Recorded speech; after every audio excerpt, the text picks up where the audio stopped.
sorte qu'on puisse planter. Voilà. Et du coup, putain, j'ai vu le travail qu'il y avait à faire, ça m'a excité. Je me suis dit, Audrey, c'est parti. J'ai pris une bête, j'avais une bête pelle, mec. Tu vois? Allez, carrément.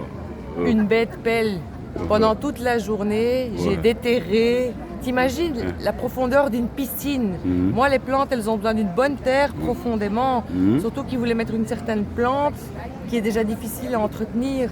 Donc, je voulais que ces plantes, elles poussent. Parce qu'ils me les ramenaient bébés. Je voulais qu'un an après, quand je suis plus à la résidence, ils se disent waouh, putain, elle a déchiré. Parce qu'il m'avait prévenu qu'il avait déjà fait travailler une certaine personne et que les bébés plantes n'étaient jamais transformées en belles plantes vivaces. Carrément.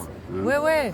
Et vu qu'il avait entendu que j'avais la main verte, bah, il s'est dit elle va pouvoir faire quelque chose. Et c'était un défi pour moi parce que j'ai la main verte, je suis en accord avec les plantes et je sais ce qu'elles ont besoin. Mais lui, le gars, il pensait que j'allais arriver sur le terrain et malgré que c'était des gravats, j'allais quand même mettre les plantes. Et il voulait en plus espérer que l'année d'après, il y ait des belles plantes. Mais que dalle, non, il faut faire ça avec amour. Tu vois qu'il y a un problème, tu trouves une solution. Audrey, est-ce que tu as déjà fait pousser des plantes de cannabis? Non. Est-ce que, tu vois, c'est une épreuve que moi j'ai fait pendant des années, mais ça demande du temps, mais c'est beau quand tu vois le résultat après, quoi. Et moi, j'aime la plante qui est au soleil, pas...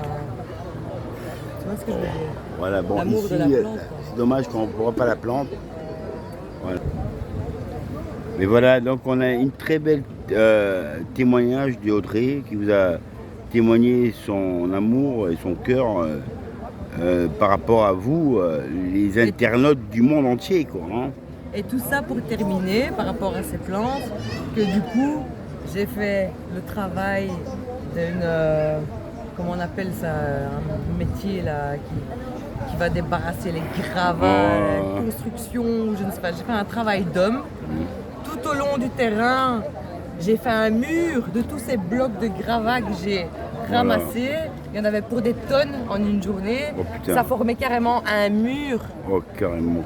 Et le gars, tu sais pas quoi, quand il arrive le soir pour voir où j'en suis dans mon travail, malgré qu'il voit le mur de béton que j'ai déterré, il dit « Eh bien, vous n'avez encore rien foutu, vous !» C'était un luxembourgeois.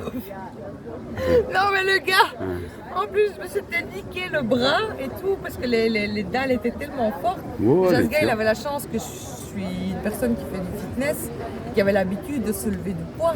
Parce que n'importe quelle personne l'aurait rappelé pour dire mec, c'est trop lourd. C'est pas possible, engage un gars en bâtiment pour d'abord déblayer ton stock de gravats là, parce que c'est pas le travail d'un jardinier, hein mec. Bien sûr. Payer 10 € l'heure.